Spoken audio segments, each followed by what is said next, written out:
ஆசீர்வாதத்தை நான் எப்படி பெற்றுக்கொள்ள வேண்டும்?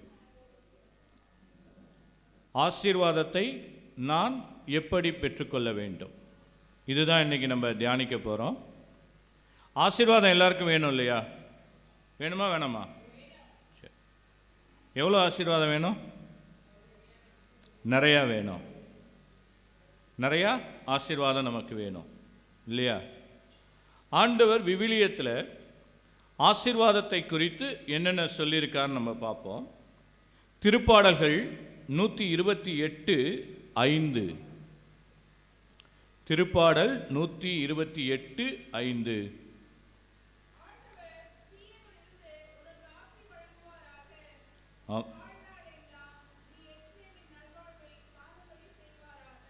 ஆமென்.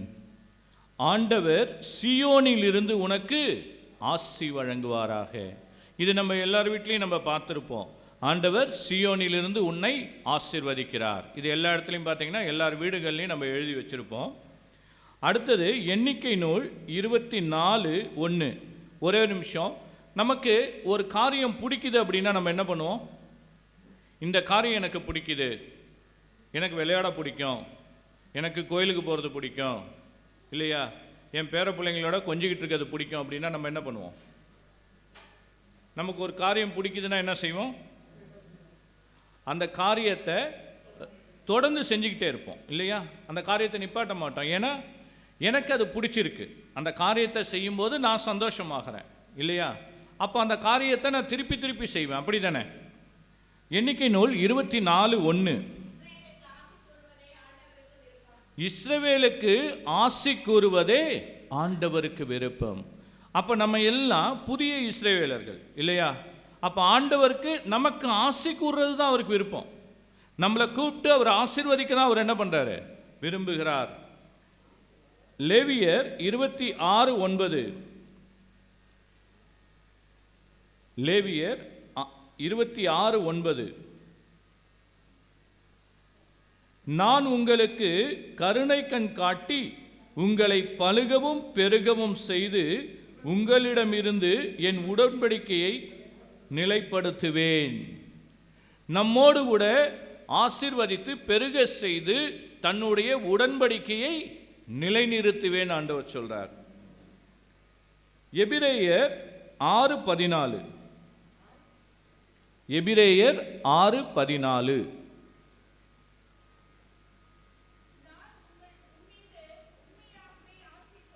நான் உன் மீது உண்மையாகவே ஆசி பொழிந்து உன்னை பலுகி பெருக செய்வேன் என்கிறார். நம்ம எல்லாரையும் ஆண்டவர் உண்மையிலேயே ஆசீர்வதித்து பலுகி பெருக வேண்டும் என்று சொல்லி விரும்புகிறார். அபிரகாமுக்கு ஆண்டவர் அதுதான் சொன்னாரு. அபிரகாமுக்கு என்ன சொன்னாரு? ஆண்டவர் ஆசீர்வதித்து உன்னை நாடுகளாகவும் இனங்களாகவும் ஜாதிகளாகவும் உன்னை என்ன பண்ணுவேன்? பலுகி பெருக செய்வேன்னு சொன்னார்.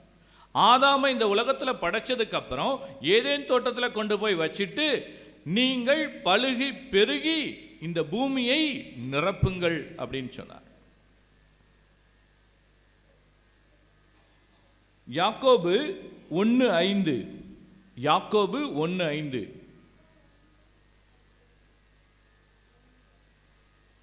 உங்களிடையே குறைவான ஞானம் கொண்டிருப்போர் கடவுளிடம் கேட்கட்டும், அப்பொழுது அவரும் ஞானத்தை கொடுப்பார். அவர் முகம் கோணாமல் தாராளமாய் எல்லோருக்கும் கொடுப்பார். Praise the Lord. நம்ம கிட்ட ஞானம் ஆண்டவர்கிட்ட கேட்டோம் அப்படின்னா, ஆண்டவரிடத்துல இரக்கத்தை கேட்டோம் அப்படின்னு சொன்னா, ஆண்டவரிடத்துல நம்ம எது கேட்டாலும் தாராளமாய், அளந்து கிடையாது, எல்லாருக்கும் எடை போட்டு கிடையாது. அவர் என்ன பண்ணுவார்? தாராளமாய் ஆசீர்வாதங்களை கொடுக்க விரும்புகிறார்.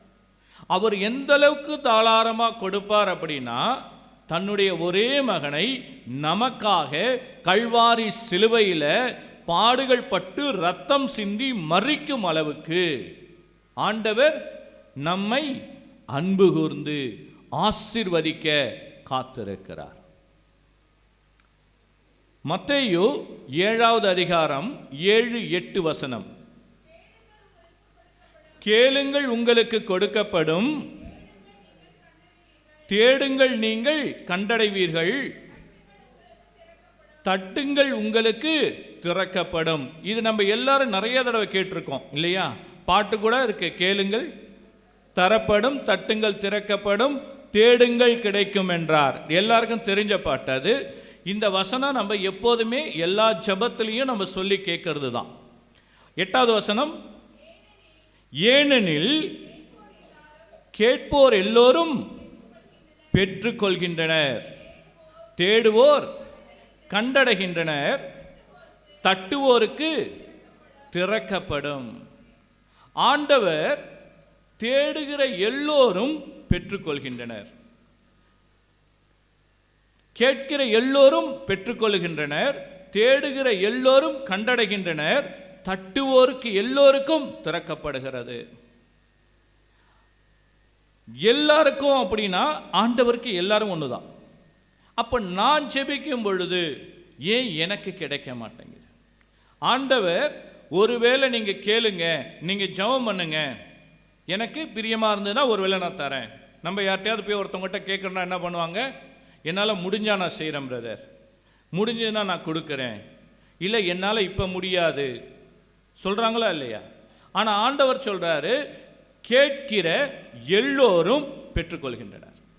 அப்போ ஆண்டவர்கிட்ட நோ அப்படின்ற வார்த்தையே கிடையாது. அவருக்கு எல்லாமே என்னது? ஒரே வார்த்தை தான், ஆம் என்றும் ஆமேன் என்றும், எஸ் தான். நான் உன்னை ஆசீர்வதிக்க விரும்புகிறேன். எண்ணிக்கையில் சொல்லியிருக்காரு, இஸ்ரவேலரை ஆசீர்வதிப்பதே எனது பிரியம். அப்போ ஆண்டவர் அவருக்கு பிரியமான ஒரு காரியத்தை செய்ய முடியல அப்படின்னு சொன்னா, நம்மை ஆசீர்வதிக்க முடியல அப்படின்னு சொன்னா, அப்ப என்ன நமக்கு தடையா இருக்குது? அப்ப நம்ம கிட்ட என்ன தடை இருக்கிறது? ஏன்னா ஆண்டவர் சொல்லியிருக்காரு, கேட்கிற எவனும் பெற்றுக்கொள்கிறான். அப்ப நான் கேட்கிறேன், எனக்கு கிடைக்க மாட்டேங்குது. நான் தேடுறேன், எனக்கு கிடைக்க மாட்டேங்குது. நான் தட்டுறேன், எனக்கு எங்கேயுமே என்னது திறக்கப்படலை. என் வாழ்க்கை இருடடைந்து போயிருக்கிறது, பாழடைந்து போயிருக்கிறது. லாசரை போல செத்தவனாக நான் இருந்து கொண்டிருக்கிறேன். இன்னைக்கு ஃபாதர் அழகா சொன்னார், இறந்து போன லாசரோட வீட்டுக்கு ஆண்டவர் போனார். லாசர் செத்து போயிருந்தான். 4 நாட்களாகி லாசருடைய பிணம் நாறி போயிருந்தது. இன்னைக்கு நம்முடைய குடும்பம், என்னுடைய குடும்பம், என் வாழ்க்கை ஆண்டவரை இழந்து போய் நான் செத்தவனாக வாழ்ந்து கொண்டிருக்கிறேன். என்னுடைய வாழ்க்கை அருள் இல்லாமல், ஆண்டவருடைய கிருபை இல்லாமல், ஆண்டவருடைய பிரசன்னம் இல்லாமல், ஆசீர்வாதங்கள் இல்லாமல் நான் செத்தவனாக வாழ்ந்து கொண்டிருக்கிறேன். அப்ப நான் உயிர் பெற்று எழணும், இல்லை நான் ஆண்டவருடைய ஆசீர்வாதத்தை பெற்றுக்கொள்ளணும். நான் கேட்கும் பொழுது ஆண்டவரிடத்திலிருந்து கிருபையும் இரக்கமும் நான் பெற்றுக்கொள்ள வேண்டும். நான் கேட்கிற எல்லாவற்றையும் பெற்றுக்கொள்ள வேண்டும். நான் தேடுகிற எல்லாவற்றையும் கண்டடைய வேண்டும். நான் தட்டுகிற இடத்திலெல்லாம் திறக்கப்பட வேண்டும். ஏசாயால ஆண்டவர் அழகா சொல்லுகிறாரு, ஒருவரும் திறக்க கூடாதபடி பூட்டுகிறவரும் ஒருவரும் பூட்டக்கூடாதபடி திறக்கிறவருமான ஆண்டவர். அப்ப ஏன் எனக்கு மட்டும் திறக்கப்பட மாட்டேங்குது? ஆண்டவர் சொல்றாரு திருவெளிப்பாடு 3:20, நான் உன் கதவண்டியில் நின்று தட்டி கொண்டு இருக்கிறேன். கதவண்டியில் நின்று தட்டி கொண்டு இருக்கிறேன். அப்ப ஆண்டவருக்கு யாரெல்லாம் கதவை திறந்து விடுறோமோ அவங்களுக்கு என்ன பண்ணுவாரு? தட்டுற இடத்தெல்லாம் திறக்கப்படும். நீங்க போகும் பொழுது ஒரு வாசல் வழியா நீங்க உள்ள போனீங்கன்னா 7 வாசல் வழியாக ஆண்டவர் நமக்கு வழிகளை திறந்து கொடுப்பார். Praise the Lord. என்னுடைய வாழ்க்கையில ஆசீர்வாதம் ஏன் கிடைக்க மாட்டேங்குது? விவிலியத்தில் ஆண்டவர் ஆசீர்வாதங்களை குறித்து நிறைய பேசி இருக்கிறார். அவருக்கு பிரியமான காரியமும் அதுதான், அவர் விரும்புகிற காரியமும் அதுதான். ஆனால் ஆண்டவரை ஆண்டவராலேயே நம்மை ஆசீர்வதிக்க முடியாமல் தடுக்கிற காரியம் எது? நான் என்ன செய்ய வேண்டும்? எரேமியா 5வது அதிகாரம் 25வது வசனம். எரேமியா 5:25.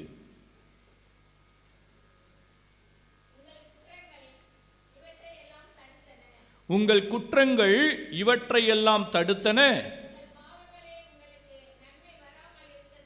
உங்கள் பாவங்களே உங்களுக்கு நன்மை வராமல் இருக்க செய்தன.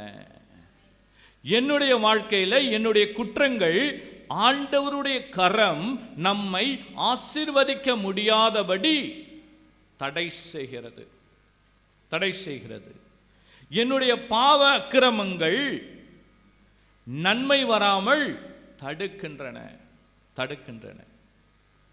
அப்ப நீங்களும் நானும் செய்கிற பாவங்கள் ஆண்டவருக்கு பிரியமில்லாத காரியமாய் இருக்கிறதுனால அவருக்கும் எனக்கும் ஒரு பிரிவினையை உண்டாக்கி, இடைவெளியை உண்டாக்கி, அவருடைய கரத்தை கொண்டு என்னை ஆசீர்வதிக்க தடையாயிருக்கிறது. Praise the Lord. எரேமியா 2:19.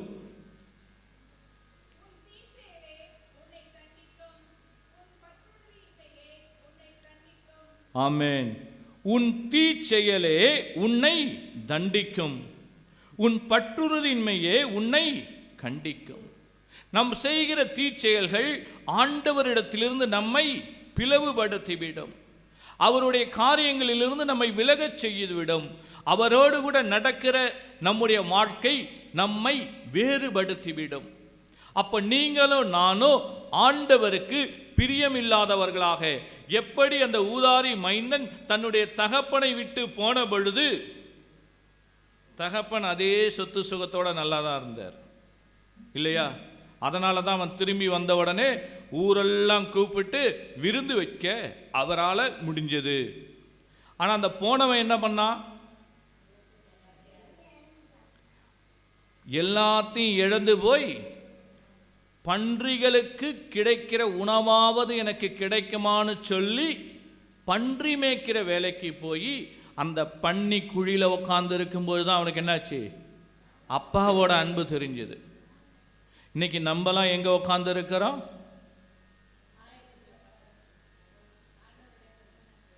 பன்னி குழியில தான் உட்கார்ந்து இருக்கோம். இன்னும் நமக்கு வரல. என்ன வரல? புத்தி வரல. அப்பாட்ட திரும்பி போகணும். அப்பா கிட்ட போய் மனதுருக்கத்தோடு நான் போய் மன்னிப்பு கேட்கணும். அந்த ஊதாரி மைந்தனுக்கு புத்தி வந்துச்சு. அவன் என்ன பண்ணான்? தன் தகப்பனுடைய அன்பை உணர்ந்தவராக ஓடி வந்து அவன் டிசைட் பண்ணிட்டான். என்னன்னு டிசைட் பண்ணா? நான் போய் எங்கள் அப்பா கிட்ட என்ன சொல்லுவேன்? மன்னிப்பு கேட்டு, அப்பா உமக்கு எதிராகவும் விண்ணுலகில் இருக்கிற கடவுளுக்கு எதிராகவும் நான் பாவம் செய்தேன், இனி உம்முடைய மகன் எனப்பட தகுதியற்றவன், என்னை மன்னியும் என்று சொல்லி நான் என் தகப்பனிடத்தில் போய் வேண்டிக் கொள்வேன்னு சொல்லிட்டு போய் அவங்க ஓனர்கிட்ட, பாஸ் நான் எங்கள் அப்பா வீட்டுக்கு திரும்பி போகிறேன், ரிசைனிங், உங்களுடைய வேலையிலேருந்து நான் என்ன பண்ணுறேன்? ரிசைன் பண்ணுறேன், ஒரு 3 மாதம் கழிச்சு நான் போகிறேன் அப்படின்னு கேட்டானா? நினைச்ச உடனே கிளம்பி போய் அப்பா கிட்ட மன்னிப்பு கேட்டான். இன்னைக்கு நம்ம பாவம் செய்கிறோம், பாவம்னு தெரியுது. நம்முடைய வாழ்க்கையில் இந்த காரியம் என்னை பாவத்தில் விழச் செய்தது, நான் பாவத்தில் இருக்கிறேன்னு தெரிஞ்சதுக்கு அப்புறமும், பிரதர் நாங்கள் வருஷத்துக்கு ஒரு தடவை வேளாங்கண்ணி போவோமா? சரி, அங்கே போனால் தான் பாவ சங்கீர்த்தனம் பண்ணுவேன் பிரதர். என் கல்யாணத்தப்போ நாள் குறிச்சிருக்காங்களா, அப்போ பாவ சங்கீர்த்தனம் பண்ணுவேன் பிரதர். பாவ மன்னிப்பு கேட்கவே, ஆண்டவரோடு ஒப்புரவாகவே நீங்களும் நான் என்ன பண்ணுறோம்? டிசைட் பண்ணிட்டோம். பாவம்னு தெரிஞ்சு போச்சு. அதுக்கப்புறம் கூட என்ன பண்ணுறோம்? மன்னிப்பு கேட்காம ஆண்டவரிடத்திலிருந்து விலகி போகிற ஒரு காரியம் ஆண்டவர் அருவருக்கிறார். ஆண்டவர் சொல்றாரு, நீ பாவம் என செய்து அதே பாவத்தை மீண்டும் மீண்டும் மீண்டும் செய்யும் பொழுது ஆண்டவருடைய கல்வாரி பலி கூட உங்களுடைய பாவத்தை நீக்க முடியாது. அப்ப ஆண்டவருடைய கல்வாரி பலியே நம்முடைய பாவங்களை கழுவலனா, நீங்களும் நானும் யாருடைய ரத்தத்தினால கழுகப்படணும்? அப்ப ஆண்டவர் சொல்றாரு, நீங்களும் நானும் நம்முடைய பாவங்களின் வழியாக ஆசீர்வாதத்தை இழந்திருக்கிறோம். சபையுரையாளர் 9:18, போர்க்கருவிகளை விட ஞானமே சிறந்தது. ஆனால் ஒரே ஒரு தவறு நன்மைகள் பலவற்றை கெடுத்துவிடும். நன்மைகள் பலவற்றை கெடுத்துவிடும். அப்போ நாம் செய்கிற ஒரே ஒரு பாவம், பிரதர் எனக்கு இது நடக்கல, அது நடக்கல, எனக்கு வேலை கிடைக்கல, என் படிக்கல, என் பிள்ளைங்க நல்லா படிக்க மாட்டேங்குது, என் கணவர் இல்லத்திலேருந்து எனக்கு பிரச்சனை, என் மனைவிடத்திலேருந்து எனக்கு பிரச்சனை, மாமனார் மாமியார்ட்டேருந்து பிரச்சனை, எனக்கு பிஸ்னஸில் ஒரு விடிவு கிடைக்கல, நான் வேலை செய்கிற இடங்களில் எனக்கு ஆசீர்வாதமாக இல்லை. நாம் செய்கிற ஒரே ஒரு தவறு பல நன்மைகளை கெடுத்துவிடும், பல நன்மைகளை தடுத்துடும். அது நமக்கு மேலே என்ன பண்ணிடும்? மழையில் கொடை பிடிக்கிற மாதிரி தான். ஆண்டவர் ஆசீர்வாத மழையை கொட்டிக்கிட்டே இருப்பார். நம்ம கொடை பிடிச்சிருந்தோன்னா நனைவோமா? நனைய மாட்டோம் இல்லையா? நம்ம நார்மலாக வாங்குகிற கொடையை மான்மார்க்கு கொடையோ மயில்மார்க்கு கொடையும் குடிச்சிட்டு போனீங்கன்னா கூட தண்ணி கொஞ்சம் கொஞ்சம் ஏதாவது சொட்டும் வேகமாக மழை பெஞ்சதுன்னா. ஆனால் பிசாசு பிடிக்கிற கொடையில் சுற்றி கவர் பண்ணிடுவான். தரையில் பட்டு தெளிக்கிறது கூட என்ன பண்ணாது, நம்ம மேலே படாது. ஆசீர்வாத மழையே நம்ம காணாதபடி நம்மளை என்ன பண்ணுவான்? தடுத்து நிறுத்திடும். நாம் செய்கிற பாவங்கள் ஆண்டவருக்கும் நமக்கும் பிரிவினையை உண்டாக்கும், விடுதலையை கெடுத்துவிடும். நீங்களும் நானும் அடிமை வாழ்க்கையிலேயே பாவத்துக்குள்ளாரையே இருந்து ஆசீர்வாதங்களை இழந்து போவோம். 2 மக்கபேயர் 7வது அதிகாரம் 35வது வசனம், எல்லாம் வல்லவரும் அனைத்தையும் காண்பவருமான கடவுளின் தண்டனை தீர்ப்பினின்று நீ இன்னும் தப்பிவிடவில்லை. அனைத்தையும் எல்லாம் வல்லவரும் அனைத்தையும் காண்பவருமான கடவுளின் தண்டனை தீர்ப்பினின்று நீங்களும் நானும் இன்னும் தப்பிவிடவில்லை. அதனால தான் இன்னைக்கு நம்ம எந்த ஒரு ஆசீர்வாதங்களையும் பெற்றுக்கொள்ள முடியாத நிலையில் இருக்கிறோம். பெற்றுக்கொள்ள முடியாத நிலையில் இருக்கிறோம். ஏன்னா ஆண்டவருக்கு பிரியம்னு சொன்ன காரியத்தையும் ஆண்டவரால் செய்ய முடியல. ஆண்டவரால் செய்ய முடியல. அப்ப நீங்களும் நானும் என்ன பண்ணணும்? என்ன தவறு நான் செய்தேன், ஆண்டவரிடத்திலிருந்து எந்த காரியம் என்னை வழிவிலக செய்தது அப்படின்னு தியானித்து ஆண்டவரிடத்தில் போய் நீங்களும் நானும் ஒப்புரவாக வேண்டும். இன்னைக்கு ஃபாதர் அழகா சொன்னாங்க, யோர்தான் பாட்டு பாடினோம் நம்ம, வானம் திறந்து வெண்புறா போல இறங்கி வர வேண்டும், யோர்தான் நதிக்கரை அனுபவங்கள் இங்கு நடக்க வேண்டும். நேற்று இறைச்செய்தியிலையும் அதுதான் சொன்னேன். அந்த யோர்தான் நதிக்கரை அனுபவங்களுக்கு தான் நம்ம கடந்து வந்திருக்கிறோம். முதல் நாள் நம்ம வந்தோம், ஆண்டவருடைய அழைத்தலை குறித்து தியானித்தோம். இது 2வது நாள். யோர்தான் நதிக்கரையில் என்ன பண்ணுச்சு? ஆண்டவராகிய இயேசு கிறிஸ்து திருமுழுக்கு பெறுவதற்காக ஸ்நாபகர் திருமுழுக்கு யோவானிடம் கடந்து வந்தார் இல்லையா? அது நேற்று எல்லாரும் நம்ம வந்துட்டோம். 2வது நாள் அவர் திருமுழுக்கு பெற்றார். எப்படி பெற்றாரு? தண்ணீரில் மூழ்கி எழுந்தார். அது எதை குறிக்குது? ஆண்டவருடைய இறப்பை குறிக்கிறது. நீங்களும் நானும் கூட பாவத்திற்காக மரித்து அவரோடு கூட உயிர் தெழுகிறவர்களாக மாற வேண்டும். Praise the Lord, praise the Lord. பக்கத்தில் இருக்கவங்கள பார்த்து சொல்லுங்க, பிரைஸ் தி லார்ட். தட்டி எழுப்பி சொல்லுங்க, பரவாயில்ல. தட்டி எழுப்பிட்டீங்களா? சரி. எல்லாரும் ஆவியில் அப்படியே அபிஷேகம் வாங்கினதுனால அப்படியே அந்த பரவச நிலையில் போய் பரலோகத்துக்கு கொஞ்சம் கொஞ்சமாக போய்கிட்டு இருக்கீங்க. பரவாயில்ல, பக்கத்தில் இருக்கவங்க பிடிச்சி இழுத்து போடுங்க. எல்லாம் வந்துட்டீங்களா? எல்லாம் இங்கே தான் இருக்கீங்களா? Praise the Lord. ஏன்னா நிறைய பேர் அப்படியே மேலே அப்படியே சியோனுக்கு மேலே எடுத்துக்கொள்ளப்பட்டுக்கிட்டு இருக்கீங்க. அதுக்காக தான் ஆண்டவர் நம்ம பிரைஸ் தி லார்ட் சொல்றோம். திருப்பாடல்கள் 50வது அதிகாரம் 16வது வசனம்.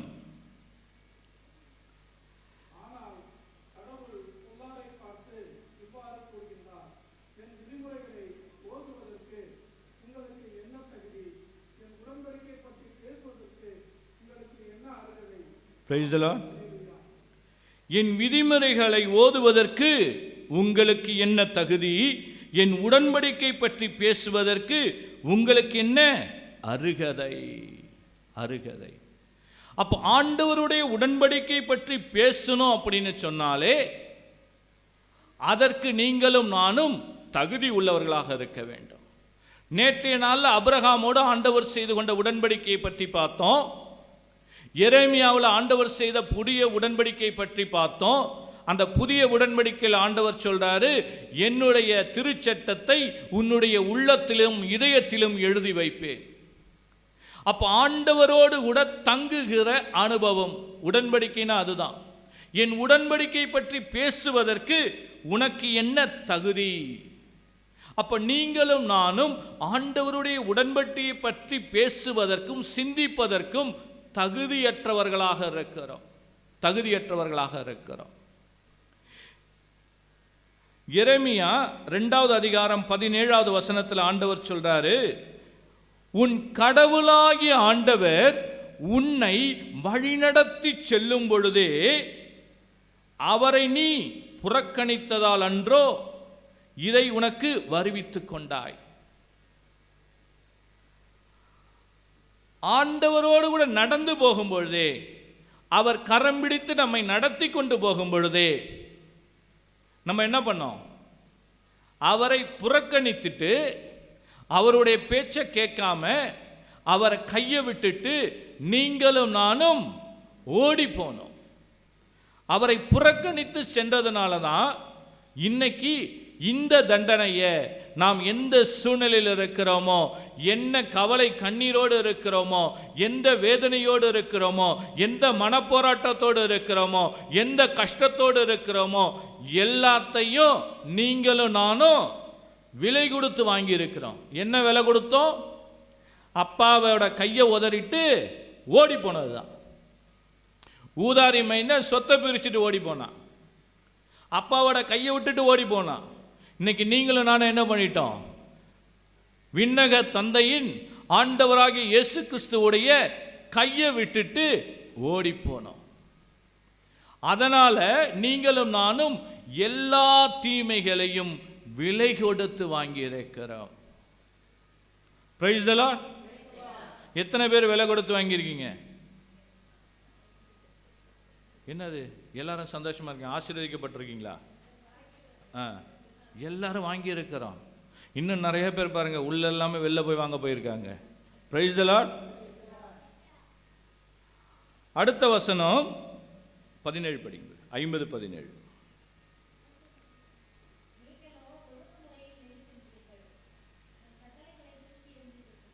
ஆமென். நீங்களோ என் ஒழுங்குமுறையை வெறுக்கின்றீர்கள், என் கட்டளைகளை தூக்கி எறிந்து விடுகிறீர்கள். ஆண்டவருடைய கட்டளையை நம்ம என்ன பண்றோம்? உதாசீனப்படுத்துறோம். அவர் சொல்லுகிற வார்த்தைக்கு கீழ்ப்படிகிறது கிடையாது. ஆதாமும் ஏவாளும் ஆண்டவருடைய வார்த்தைக்கு கீழ்ப்படியாம போனதுனால தான் பாவம் இந்த உலகத்தில் குடிகொண்டது. பாவம் குடிகொண்டு அது சாவாக, நோயாக, சாபமாக மாறியது. இன்னைக்கு நீங்களும் நானும் கூட அவருடைய ஒழுங்குமுறைகளையும் கட்டளைகளையும் தூக்கி எறியறதுனால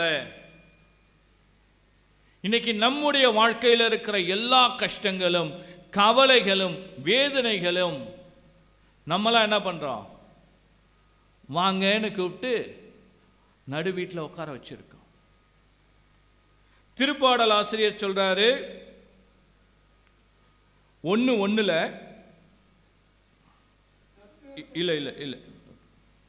18வது வசனம் படிங்க பிரதர். 50:18.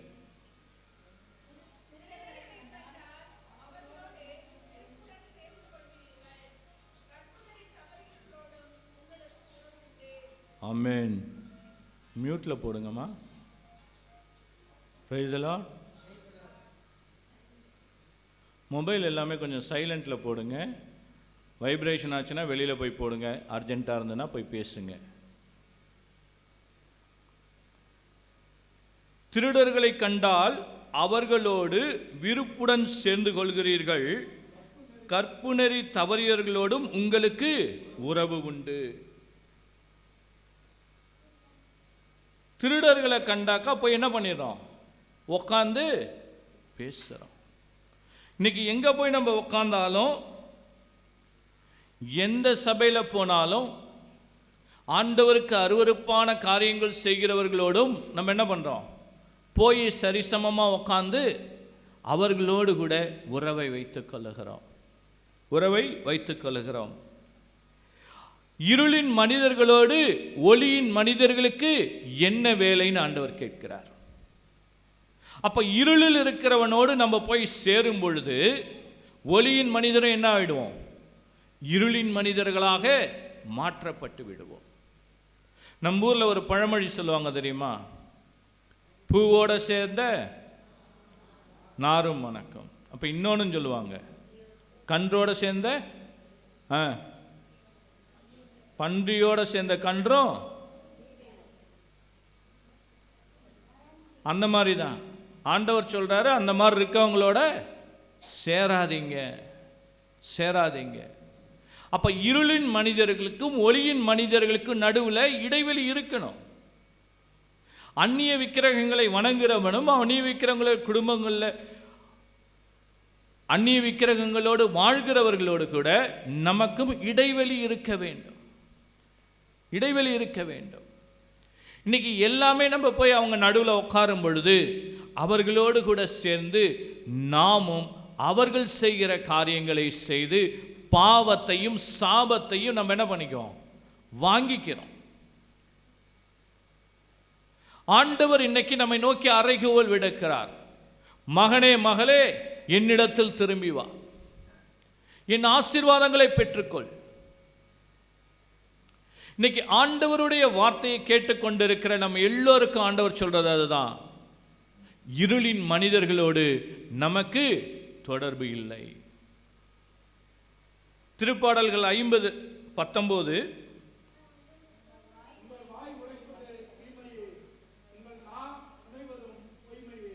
ஆமென். 18 திருடர்களை கண்டால் அவர்களோடு விருப்புடன் சேர்ந்து கொள்கிறீர்கள், கற்பு நெறி தவறியவர்களோடும் உங்களுக்கு உறவு உண்டு.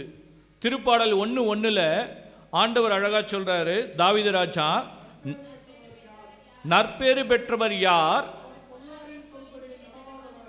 பொல்லாரின் சொல்படி நடவாதவர், பாவிகளின் தீய வழி நில்லாதவர், இகழ்வோரின் குழுவினில் அமராதவர். அப்ப நற்பேறு பெற்றவர் யாரு? தீயவர் நடுவில் அமராதவர், கற்பு நெறி தவறியவர்களோடு உறவு கொள்ளாதவர். அப்ப நீங்களும் நானும் இதெல்லாம் செய்யும் பொழுது நமக்கு கிடைக்க இருக்கிற நற்பேரை நீங்களும் நானும் இழந்து விடுகிறோம். அப்ப ஆண்டவருக்கு பிரியமானது நற்பேரா இருக்கிறதா இல்லாம இருக்கிறதா? நற்பேறு பெற்றவர்களாய் நீங்களும் நானும் வாழ வேண்டும் என்றுதான் ஆண்டவர் ஆசைக்கிறார். 19வது வசனத்தில் ஆண்டவர் சொல்றாரு, உங்கள் வாய் உரைப்பது தீமையே, உங்கள் நா புனைவதும் பொய்மையே. 4 பேர் உட்காந்து பேசினா, ஒரே வீடு பக்கத்து வீடாக இருந்தாக்கா அந்த பக்கத்தில் அன்னைக்கு யார் அந்த 4 பேரில் இல்லாமல் இருக்காங்களோ அவங்கள மென்று என்ன பண்ணிடுவோம்? துப்பிடுவோம். இல்லையா? செய்வோமா மாட்டோமா? சரி. பங்குல அன்பியமாக சேர்ந்து வந்து ஜெபிப்போம் அப்படின்னு போய் உக்காந்தா அங்கே யாரை மெல்லுவோம்?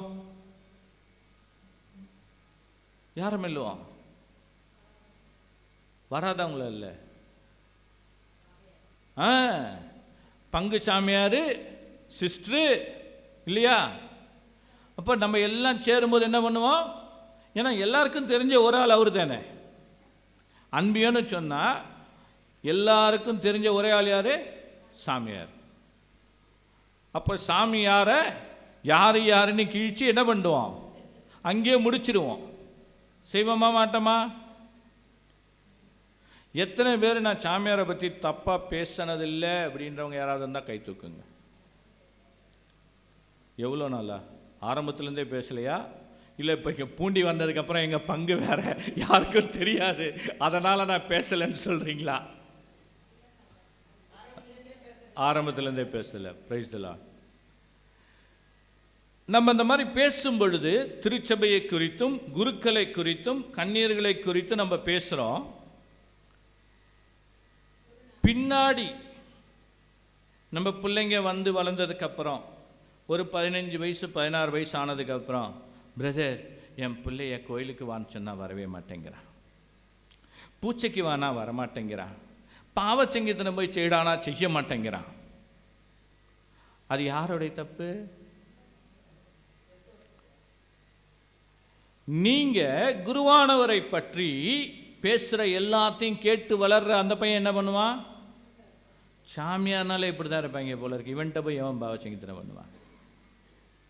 எங்கள் அப்பா வந்து கேளு வண்டி வண்டியாக சொல்லுவார், எங்கள் அம்மா வந்து கேளு கழுவி கழுவி ஊற்றுவாங்கன்னுவான். சொல்லுவாங்களா மாட்டாங்களா?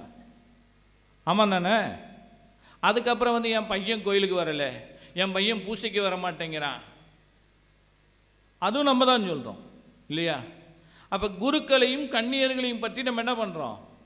பேசுகிறோம். தேவையில்லாத பேச்சு, மிதமிஞ்சிய பேச்சு பாவத்தை கொண்டு வரும்.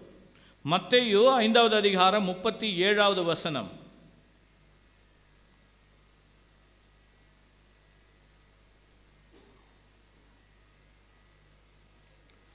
மத்தேயு 5வது அதிகாரம் 37வது வசனம்.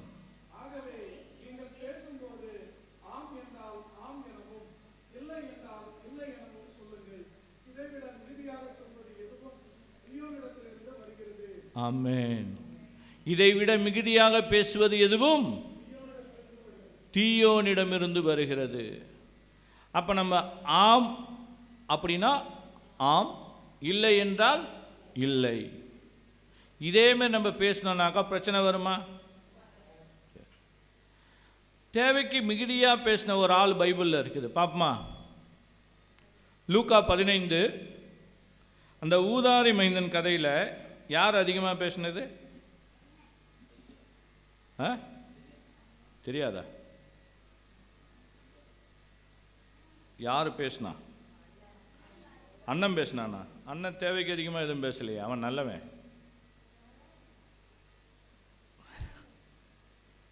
யார் பேசினது? 26வது வசனம், 26 27 படிங்க.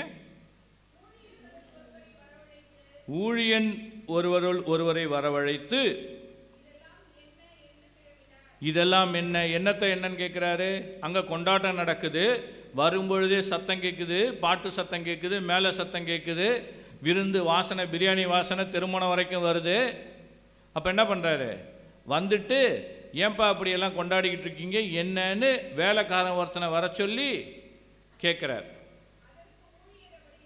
அதற்கு ஊழியர் அவரிடம், உம் தம்பி வந்திருக்கிறார், அவர் தம்மிடம் நலமாக திரும்பி வந்திருப்பதால் உங்கள் தந்தை கொடுத்த கன்றை அடித்திருக்கிறார் என்றார். அடுத்த வசனம் படிங்கம்மா. அவர் சினமுற்று, போதுமா? ஊழியக்காரனை கூப்பிட்டு அவர் என்ன கேட்டாரு? என்ன நடக்குது? அவன் என்ன பதில் சொல்லியிருக்கணும்? உங்கள் தம்பி வந்திருக்காருன்னு சொல்லியிருந்தாக்கா 28வது வசனத்துக்கு அங்கே வேலையே இல்லை. அதுக்கப்புறம் தொடர்ந்து வர கதைக்கு வேலையே இல்லை இல்லையா? ஆனால் அவர் என்ன பண்ணார்? அவர் போயிட்டு, உங்கள் அப்பா என்ன பண்ணுறாரு? உன் தம்பி வந்துட்டான்னு சொல்லி கொழுத்த கண்ணு ஒன்று எடுத்து அடிச்சிட்டாரு. வச்சானா? கரெக்டாக பார்த்து பற்ற வச்சிட்டான். என்னாச்சு அடுத்தது? அவங்க அண்ணன் போய் கேட்குறான் பாருங்க, நான் என் நண்பர்களுடன் விருந்துண்ணேன், உங்கள் கூடயே இருக்கிறேன், உன் சொத்தை அழிக்கலை. ஏன்னா பாதி அவன் வாங்கிட்டு போயிட்டான். யார் வாங்கிட்டு போயிட்டா? ஊதாரியாக போனவன் பாதியை வாங்கிட்டு போயிட்டான். வீட்டில் 2 பிள்ளைங்க, சரிபாதியாக பிரிக்கிறோம் அப்படின்னு சொன்னால் 1 போயிடுச்சு. இப்போ இங்கே வீட்டில் இருக்கிறது யாருது? அப்பா வச்சிருக்கிறது யாருது? அண்ணன் இல்லையா? அப்போ அது போயிடுச்சு. இப்போ இவன் என்ன சொல்கிறான்? நான் உங்கள் கூடயே இருக்கிறேன், உங்ககிட்ட இருக்கிறதெல்லாம் என் சொத்து இல்லையா, எனக்கு உண்டான நீ வச்சிருக்க சொத்து. இதில் ஒரு கன்று நான் கேட்டேன், என் நண்பர்களோடு விருந்துண்ண நான் கேட்டேன், நீங்கள் என்ன பண்ணல, தரலை. ஆனால் இப்போ என்ன பண்ணிட்டீங்க?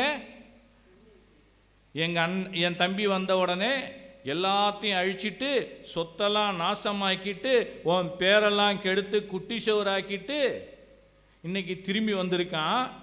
நீங்கள் விருந்து வைக்கிறீங்களேன்னு சொல்லி அவன் கோவப்பட்டான் இல்லையா? இது அவன் வீட்டுள்ள வந்ததுக்கப்புறம் அவங்க அப்பா சொல்லியிருந்தாக்கா, ஒருவேளை அப்பா மேலே மரியாதை வச்சு அவங்க அப்பாவுக்கு பிள்ளைக்கிட்ட எப்படி பேசணும்னு தெரியும், பேசி சரி பண்ணியிருப்பாரா? ஆனால் தெருவில் என்ன பண்ணிட்டான், போய் பற்ற வச்சதுனால அவன் வீட்டுக்கே வரலை.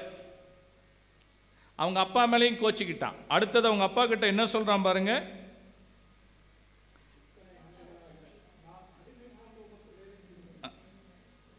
இல்லை 28 படிங்க, 28 29 படிங்க.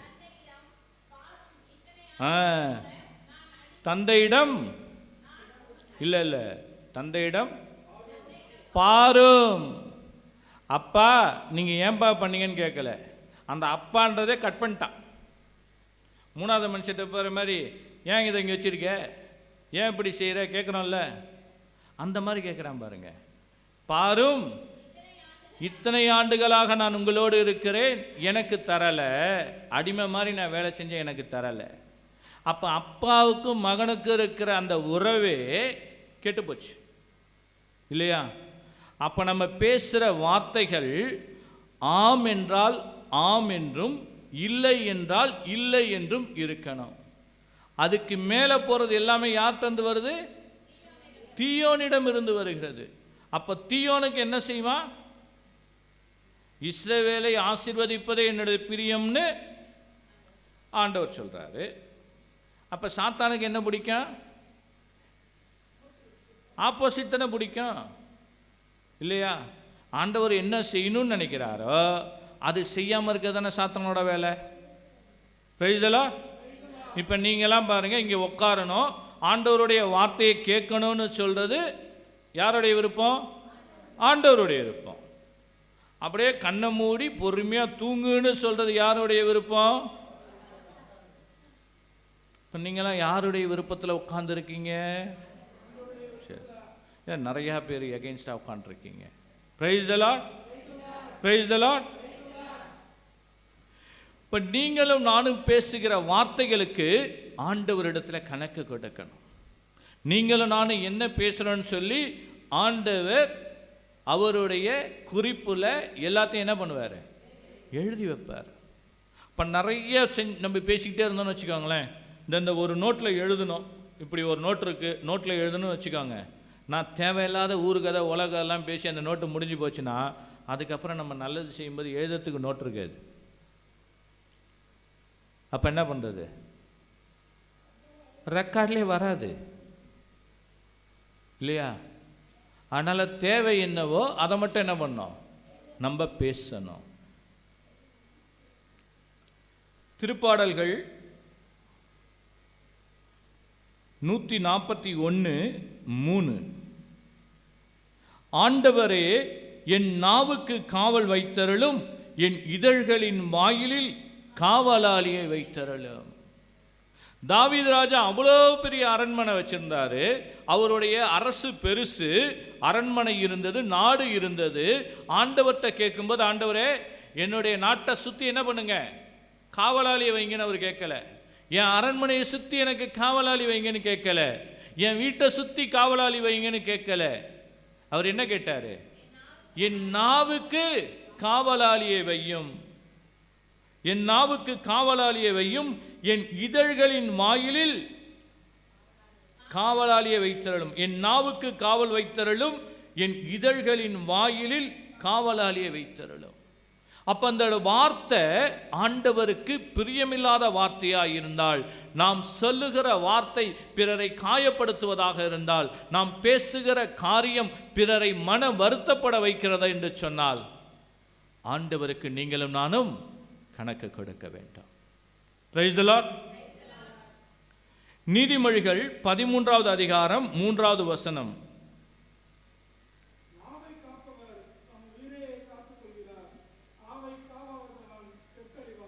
ஆமென். நாவை காக்கிறவர் தன் உயிரையே காத்துக்கொள்கிறான், நாவை காவாதவன் கெட்டழிவான். இப்ப நீங்களும் நானும் நம்முடைய வார்த்தைகளை குறித்து எச்சரிக்கையாய் இருக்க வேண்டும். தேவையில்லாத வார்த்தைகள் ஆண்டவருக்கு அருவருப்பாயிருக்கும். திருப்பாடல்கள் 50:20, உங்கள் சகோதரரை பற்றி இழிவாக பேசுகின்றீர்கள், உங்கள் தாயின் மக்களை பற்றி அவதூறு பேசுகிறீர்கள். இன்னைக்கு நம்ம எல்லாமே செய்கிறது அதுதான். சகோதர சகோதரிகளை பற்றி நாம் இழிவாக பேசுகிறோம். அவர்களை பற்றி புறணை பேசுகிறோம், அவர்களிடத்தில் பெருமை பேசுகிறோம், அவர்களிடத்தில் குறித்து நாம் வேதனைப்படுத்துகிற விதத்தில், அவர்களுடைய இருதயங்களை காயப்படுத்துகிற விதத்தில் நம்மளுடைய பேச்சு இருக்கிறது. பிரியமானவர்களே, சகோதர சகோதரிகளை குறித்து இழிவாக பேசுகிறோம். மத்தேயு 5வது அதிகாரம் 22வது வசனம், தம் சகோதர சகோதரிகளிடம் சினம் கொள்கிறவர் தண்டனை தீர்ப்புக்கு ஆளாவார், தம் சகோதரரையோ சகோதரிகளையோ முட்டாளே என்பவர் தலைமைச் சங்க தீர்ப்புக்கு ஆளாவார், அறிவிலியே என்பவர் எரி நரகத்துக்கு ஆளாவார். இன்னைக்கு நீங்களும் நானும் சகோதர சகோதரிகளை குறித்து பேசும் பொழுது இதுதான் நடக்குது. 1 யோவான் 4:20, 1 யோவான் 4:20,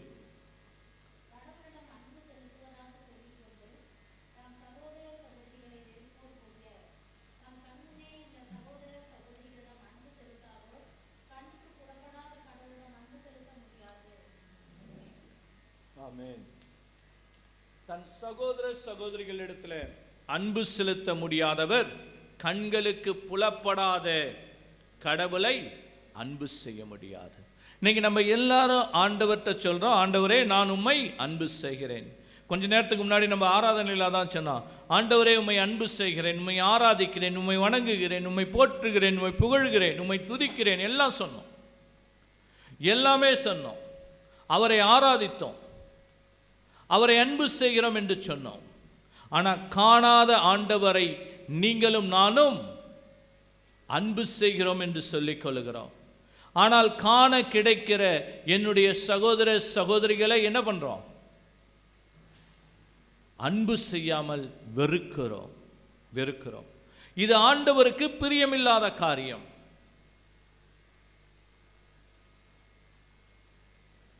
மத்தேயு 9வது அதிகாரம் 6வது அதிகாரம் 9வது வசனம். மத்தேயு 6:9. கர்த்தர் கற்பித்த ஜெபம் நம்ம எல்லாரும் சொல்றோம் இல்லையா? என்ன சொல்றோம்? விண்ணுலகில் இருக்கிற எங்கள் தந்தையே. பக்கத்தில் இருக்கவங்ககிட்ட பார்த்து சொல்லுங்க, விண்ணுலகில் இருக்கிற எங்கள் தந்தையே. யாரும் உங்கள் தந்தையன்னு சொல்லல, எல்லாரும் என்ன சொன்னோம்? எங்கள் தந்தை. எனக்கும் அவர் அப்பா தான், உங்களுக்கும் அவர் அப்பா தான், இல்லையா?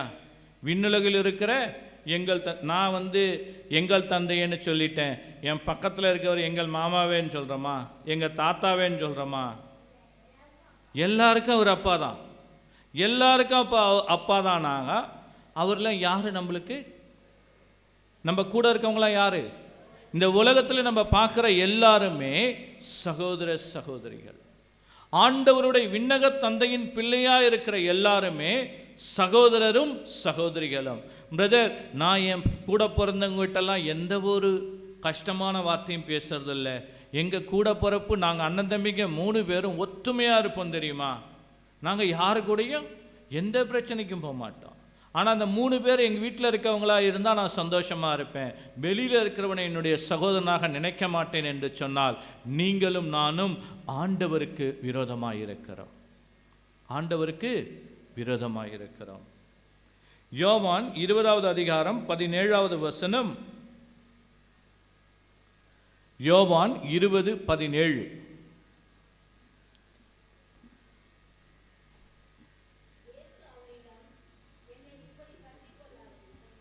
ஆமாம்.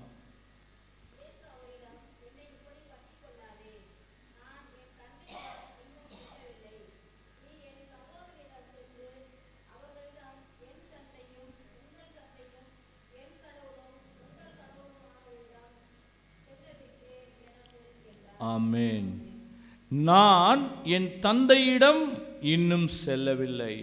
ஃபர்ஸ்ட் ஆண்டவர் என்ன சொல்றாரு? என் தந்தையிடம் இன்னும் செல்லவில்லைன்னு சொல்லிடுறாரு. அடுத்த வார்த்தை என்ன சொல்றாரு? என் சகோதரரிடத்தில் போய் சொல், என் தந்தையும் உங்கள் தந்தையும் என் கடவுளும் உன் கடவுளுமானவரிடம் நான் செல்லவிருக்கிறேன். அப்ப ஆண்டவரை ஏற்றுக்கொண்ட, ஆண்டவருக்கு பிள்ளைகளாய் இருக்கிற எல்லாருமே சகோதர சகோதரிகள் தான். அப்ப நம்ம யாரெல்லாம் பத்தி தப்பா பேசினாலும், யாரை பத்தி நம்ம புரணி பேசினாலும், யாரை பத்தி நம்ம எது பேசினாலும் அது ஆண்டவருக்கு பிரியமில்லாத காரியம். பிறரை பற்றி இழிவாக பேசும் பொழுது ஆண்டவருக்கு அது பிரியமில்லாததாய் மாறுகிறது. Praise the Lord. எல்லாரும் ஏஞ்சி நிப்போமா? Praise the Lord. எல்லாரும் ஒரு நிமிஷம் எந்திரிங்க. நம்ம ஒரு சின்ன ஜெபம் சொல்லுவோம். ஃபாதர் வந்துட்டாங்க.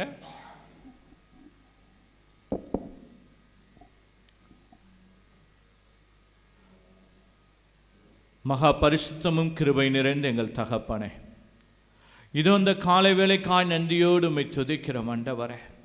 அப்பா, அந்த காலை முதல் எங்களோடு கூட நீ பேசிய வார்த்தைகளுக்காக நன்றி செலுத்துகிறோம்.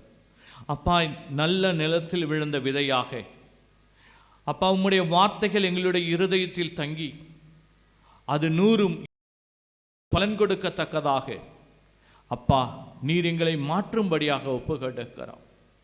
நாங்கள் ஆண்டவரை தியானித்த வசனத்தின்படியாக அப்பா உம்முடைய சட்டங்களை, உம்முடைய திருச்சட்டங்களை நாங்கள் புறக்கணித்ததற்காக, அப்பா உம்முடைய வார்த்தைகளை விட்டு நாங்கள் விலகி சென்றதற்காக, அப்பா உமக்கு பிரியமில்லாத காரியங்களை எங்களுடைய வாழ்க்கையில் அனுமதித்து, எரேமியா 5:25 சொல்லியுள்ளது போல ஆண்டவரே, சபையுரையாளர் 9:18 சொல்லியுள்ளது போல ஆண்டவரே, எங்களுடைய பாவங்கள் அநேக ஆசீர்வாதத்தை தடுத்து விட்டது, நாங்கள் இழந்து போனோம் என உணர்கிறோம் ஆண்டவரே. அந்த ஊதாரி மைந்தனும் இடத்துல திரும்பி வந்து சொன்னது போல, அப்பா நான் உமக்கு எதிராகவும் கடவுளுக்கு எதிராகவும் பாவம் செய்தேன், இனி உம்முடைய மகன் எனப்பட தகுதியற்றவன் என்று சொல்லி அவன் கண்ணீரோடு உம்மிடத்தில் திரும்பி வந்து மன வருத்தத்தோடு மன துருக்கத்தோடு உம்மிடத்தில் மன்னிப்பு கேட்டது போல ஆண்டவரே நாங்களும் இந்த வேளையில் வந்திருக்கிறோம். எங்களுடைய பாவங்களை, எங்களுடைய அக்கிரமங்களை, எங்களுடைய மீறுதல்களை நீர் கல்வாரி சிலுவையில் சுமந்து தீர்த்தீர் என்று சொல்லப்பட்டுள்ள வசனத்தின்படியாக ஆண்டவரே அந்த கல்வாரியின் அடியில் நாங்கள் வந்திருக்கிறோம் தகப்பனே. உம்முடைய கல்வாரி ரத்தம் எங்களை கழுகும்படியாய் ஒப்பு கொடுக்கிறோம். உம்முடைய கல்வாரி ரத்தத்தினால எங்களை கழுகி, உம்முடைய ஜீவ தண்ணீரினால, உம்முடைய திறக்கப்பட்ட விழாவிலிருந்து வந்த ரத்தத்தினால் எங்கள் ஒவ்வொருவரையும் சுத்திகரித்து அந்த ஜீவ தண்ணீரினால எங்களை நிரப்பும்படியாய் ஒப்பு கொடுக்கிறோம் ஆண்டவரே. நாங்கள் பெற்றுக்கொண்ட அபிஷேகத்தை, நாங்கள் பெற்றுக்கொண்ட அருளை நாங்கள் எங்களுடைய இருதயத்தில் வைத்து, அப்பா தேவரே நீர் வாழுகிற ஆலயமாய் நாங்கள் ஒவ்வொரு நாளும் வாழ, உமக்கு பிரியமானவர்களாய் நாங்கள் வாழ ஒப்பு கொடுக்கிறோம். உம்மோடு கூட இந்த நாட்களில் நாங்கள் உடன்படிக்கை செய்து கொள்கிறோம் ஆண்டவரே. நீர் செய்ய இருக்கிற புதிய உடன்படிக்கை, என் திருச்சட்டத்தை அவர்களுடைய உள்ளத்தில், அவர்களுடைய இதயத்தில் எழுதி வைப்பேன் என்று சொல்லி எரேமியா 31:33 சொல்லி உள்ள வசனத்தின்படியாக உம்முடைய திருச்சட்டத்தை, உம்முடைய இரக்கத்தை, உம்முடைய கற்பனைகளை எங்களுடைய இருதயத்தில் நாங்கள் தாங்கி, உண்மையே நாங்கள் தாங்கியவர்களாக, உடன்படிக்கை பேழைகளாக நாங்கள் திரும்பி செல்ல எங்களுக்கு உதவி செய்வீராக. நீர் அப்படி செய்ய போகிற கிருபைக்காய் நன்றி செலுத்துகிறோம். அம்மா மரியே, இறைவனின் தாயே, இறைவனிடம் பறந்து பேசுகிற அன்னையே, எங்களுக்காக, எங்களுடைய குடும்பங்களுக்காக, இந்த தியானத்திற்காக பரிந்து பேசுங்கம்மா. நீங்கள் அப்படி செய்ய போவதற்காய் நன்றி செலுத்துகிறோம். அருள்மிக பெற்ற மரியே வாழ்க.